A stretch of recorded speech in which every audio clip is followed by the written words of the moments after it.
So our series is called, it's from the book Made to Stick, and it is based upon a success model, and it uses the acronym SUCCESS.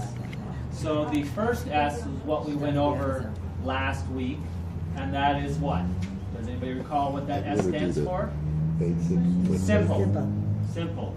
And that means, actually, what it really means is the core. You need to find the core of your message, your business, whatever it is that you're trying to communicate to another person. You need to find the core of it, and it needs to be compact. You only have a short attention span with people when you're communicating with them, so it needs to be simple, the core, and it needs to be compact. Today we unpack the U of success, which is unexpected. So it's simple, unexpected, concrete, credible, emotional, and stories. That's what makes up success. And in each one of these chapters, in each one of the principles that I share with you, you'll find other parts. Like today we're going to talk about unexpected, but you're going to find stories, and emotional is also in this aspect of this particular one of unexpected. So, by FAA edict, a flight attendant must make a safety announcement before a passenger takes off. We've all heard it. Where these are the exits. This is what you need to do. Use your seat as a flotation device, that kind of thing. Sudden changes in cabin pressure.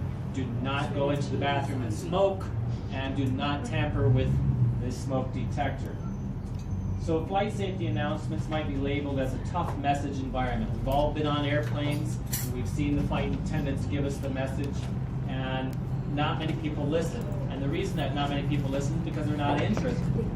And the flight attendant is not really interested. So it's kind of that environment where nobody really cares to hear the message, but they have to give it by FAA requirements. So it could be, filibusters are oftentimes more exciting than that message, but it has to be done. So what would happen if you were asked to make that safety announcement? Or if that you actually needed the people in the plane to listen to you? How would you handle it? A flight attendant named Kieran Wood faced exactly this situation and solved it with creativity. On a flight from San Diego, she made the following announcement. If I could have your attention for a few moments, we would sure love to point out these safety features. If you haven't been in an automobile since 1965, the proper way to fasten your seatbelt is to slide the flat end into the buckle. To unfasten, lift up the buckle and it will release. And as the song goes, there might be 50 ways to leave your lover, but there are only 6 ways to leave this aircraft. 2 forward exit doors, 2 overwing window exits, and 2 aft exit doors. The location of each exit is clearly marked with signs overhead, as well as red and white disco lights along the floor of the aisle. Made you look. It didn't take long for passengers to tune into Wood's comic spiel. When she wrapped up her announcements, scattered applause broke out. So, the story here is that if somebody can make a safety announcement stick, so can you. Okay? There's hope for all of us. So the first problem with communication is getting people's attention. You want to be able to, when you're communicating, you want to be able to get somebody's attention. And then the second part of that is you need to keep it. Okay? So what we're going to talk about today, what we're going to unpack in unexpectedness, is the ability to get people's attention and then to keep it. So some people have the authority, have the ability and the authority to command attention. Bobby, a parent, as an example, Bobby, look at me, goes a long way. But if you don't have that authority, which most of us don't when we're communicating and talking with other people, you have to find other ways to do it.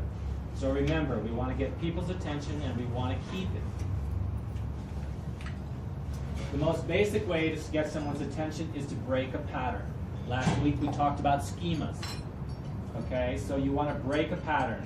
A schema is a pattern. It's the way that we look at things, it's the information that we have collected, and it's the way that we store it within our brains. Okay?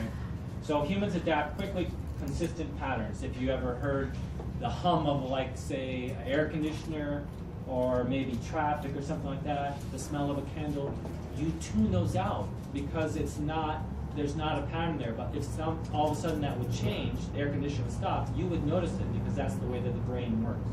So it's the same thing in communication. You need to break that schema, or you need to break that pattern. Our brain is designed to be keenly aware of changes. When a product designer designs something, they're well aware of this, and they oftentimes, like on a coffee maker or something like that, they put flashing lights on there because they know that to get people's attention, you have to break that pattern. You have to break that schema. So, used to be on ambulances and on fire trucks, the sirens used to be 2 notes. Nowadays, if you listen to them, they're much more complex because it will break people's schema. They'll pay attention to it. Okay? So, in this particular chapter, in this particular principle that we're unpacking, unexpected, it focuses on 2 essential questions. How do I get people's attention, and how do I keep it? We can't succeed if our messages don't break through the clutter to get to people's attention. Furthermore, our messages are usually complex enough that we won't succeed if we can't keep people's attention. So to understand those 2 questions, how do I get people's attention and how do I keep it, we have to understand 2 essential emotions. Now that was one of the other ones, right? That's the E in success. Emotions is key. When we talked about the first meeting and we talked about the kidney heist, it's because there was emotion in that you remember that to this day. If I was to ask those of you that were here to tell me that story, I bet you probably could. It's because it grabs you. So surprise and interest are commonly provoked by naturally sticky ideas. Surprise gets our attention, and interest keeps it. So surprise might be sticky ideas that propose surprising facts. The Great Wall of China is the only man-made structure visible from space. You only use 10% of your brain, and you should drink 8 glasses of water a day. Is any of that true? Can the Great Wall of China be seen from space? Yes. No, it cannot, because it's very narrow. It might be long, but it's not very wide. So That's it's a narrow. lie. If they were able to see the Great Wall of China from space, they would be able to see all the roads as well, because it's about the same width as a road, as the highway out there. You only use 10% of your brain. Well, if that was true, then it would surely make brain damage a lot easier for people. Okay, but it's not. Okay. Attention, interest keeps our attention. There are sticky ideas that maintain our interest over time. Those are sticky ideas might be like conspiracy theories. They stick around, and gossip. Gossip sticks around too. You keep coming back. So naturally sticky ideas are frequently unexpected. If we can make our ideas more unexpected, they will be stickier. So in order to make something stick, to make a communication or an idea stick, you need to break a pattern, open a knowledge gap, pose a question or a puzzle, challenge people to predict an outcome, or use a mystery story. People love mysteries, and because it opens up a gap, people want to know. If you ever go to a movie, even if it's a bad movie, you're going to stay to the end most times because you want to know what has happened at the end. So a mystery is a great way. So there's a television commercial out there. Actually, if I had access to the internet, I would have shown it to you, but I'm going to read it to you instead. So a television commercial for the new Enclave minivan opens with the Enclave sitting in front of a park. A boy holding a football helmet climbs into the minivan, followed by his 2 younger sisters. Introducing the all-new Enclave, begins a woman's voiceover. Dad is behind the wheel, and Mom is in the passenger seat. Cup holders are everywhere. Dad starts the car and pulls away from the curb. It's a minivan to the max. The minivan cruises through suburban streets with features like remote-controlled sliding doors, 150 cable channels, a full sky view roof, temperature-controlled cup holders, and the 6-point navigation system. It's a minivan for families on the go. The Enclave pulls to a stop at the intersection. The camera zooms in on the boy gazing out of the side window that reflects giant leafy trees. Dad pulls out into the intersection, and that's when it happens. A speeding car barrels into the intersection and broadsides the minivan. There's a terrifying collision with metal buckling and explosion of broken glass. The screen fades to black and a message appears. Didn't see that coming?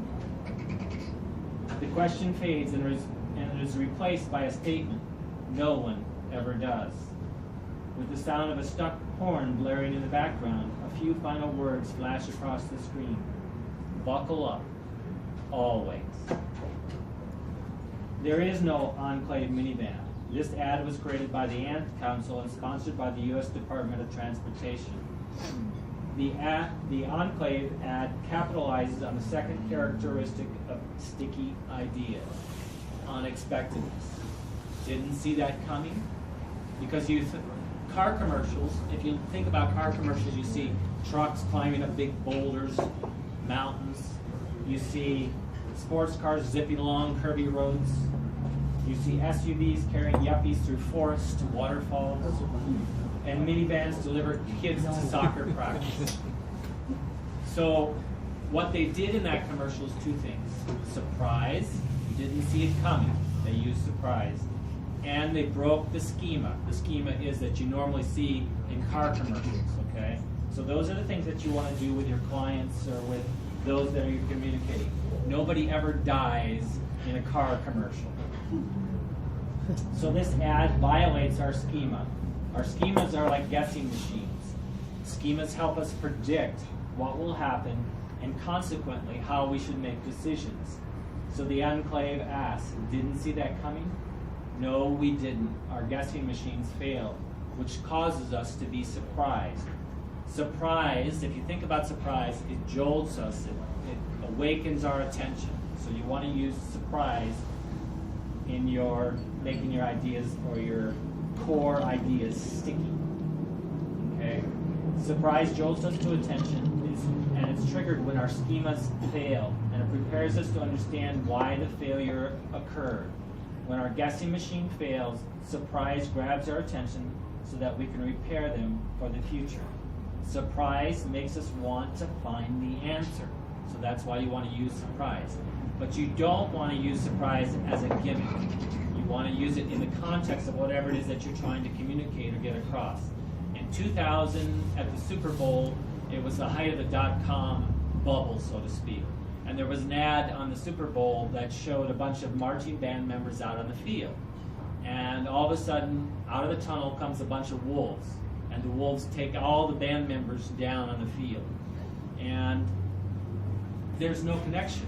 People didn't understand it. It was a great commercial, but they didn't understand what it was for. So you can't use gimmicks. They remember, unless, of course, it was a band members' uniforms that are wolf preventative. It really has no feature. There's no reason to remember it. Okay, so you want to make it sure that it ties in with the context of what you're trying to do. So you want to break their guessing machine on a core issue and then find a way to fix it. Okay, so surprise. It makes us want to find the answer. Tire chains at Nordstrom's. Everybody know about Nordstrom's? Anybody shopped at Nordstrom's? Yes. Okay. Nordstrom's is a department store known for its outstanding customer service. The last time I was at Nordstrom's was Christmas, and I walked in there, and they had a grand piano out there, and a guy was playing the piano. It was just, they set the environment. They really make it about customer service. They're known for their outstanding customer service. That extra service comes at a price. If you've ever shopped Nordstrom's, you know that they're very expensive. Nordstrom can be an expensive place to shop, yet many people are willing to pay higher prices because Nordstrom's makes shopping so much more pleasant. For Nordstrom's strategy to work, it must transform its frontline employees into customer service zealots. And they do not walk in the door that way. Most people with customer service experience come from environments where managers spend much of their energy trying to minimize labor costs. The prevailing schema of customer service might be roughly get customers in and out the door as fast as possible and try to smile. Job applicants at Nordstrom will likely have years of experience acting on that schema, but Nordstrom's has a different philosophy. Their philosophy is make customers happy, even at the expense of efficiency. So how does Nordstrom break down one schema, one pattern? Then you're coming in with this sales from other places. How do they break down that schema? They tell stories. They tell stories about unexpected service by employees who are known as Nordies. Last week we talked about cast members at Disney. Nordstrom calls their employees Nordies. So we had a Nordie who ironed a new shirt for a customer who needed it for a meeting that afternoon. The Nordie who cheerfully gift wrapped products a customer bought at Macy's. The Nordie who warmed customers' cars in winter while they finished shopping. The Nordie who made a last-minute delivery of party clothes to a frantic hostess. And even the Nordie who refunded money for a set of tire chains, although Nordstrom's doesn't sell tire chains. So you get the schema. The schema is customer service, but not customer service as we know it. You have to break the schema. So customer service, as we all know it, is common sense. You have to break the common sense mold. You can't go on and just say this is customer service, because if you can imagine the surprise and not the shock that these stories provoke in new Nordstrom employees. In this way, Nordstrom breaks through the complacency of common sense. Instead, Nordstrom could simply tell its employees that its mission is to provide the best customer service in the industry. And while this statement might be true, it unfortunately sounds like something JCPenney's or Sears might also tell their employees. To make a message stick, you've got to push it beyond the common sense to uncommon sense. Great customer service is common sense. Warming customers' cars in winter is uncommon sense. Common sense is the enemy of stickiness. It's your job as a communicator to expose the parts of your message that are uncommon sense. It's uncommon sense in the service of your core message, whatever that was. And I hope that you guys have had the opportunity to sit down and look at the core message that you're trying to convey in your business. Because it's really key. So before your message can stick, your audience has to want what it is that you have. Okay? So remember what I said about surprise? Surprise, we use surprise, but it has to be followed by insight, because surprise stops us in our tracks, and then we want to know what it is that we didn't know, so that in the future we know. Okay? It's kind of a so a good process for making your idea, I'm getting ready to wrap it up here. A good process for making your ideas stickier is to, one, identify the central message you need to communicate.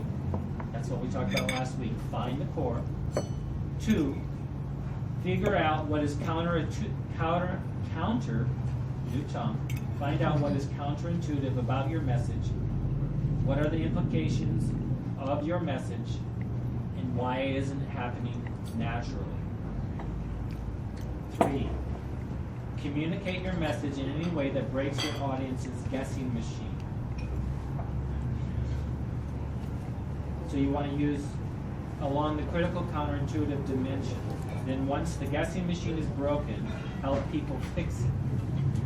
So you want to go ahead and be able to use the unexpected to break their guessing machine, and then you need to help them fix it. You need to help them get to the end result, which is whatever it is that you want them to know. So that's part of the reading. So that's it for unexpectedness. People love a mystery. So if you can tell stories, if you can tell mysteries, the example that they gave in the book was a scientist that they were trying to figure out what the rings of Saturn were made of. It was a 20-page scientific report, but it was so engrossing that by the time you got to page 20 to find out what the end result was, and you went through the whole thing just to find out what the end result was. And so when you're in your communications, you really want to go through and try to engage them. Give them someone unexpected to engage them. So that's it for today, and next week we're going to be talking about the third principle, which is concrete.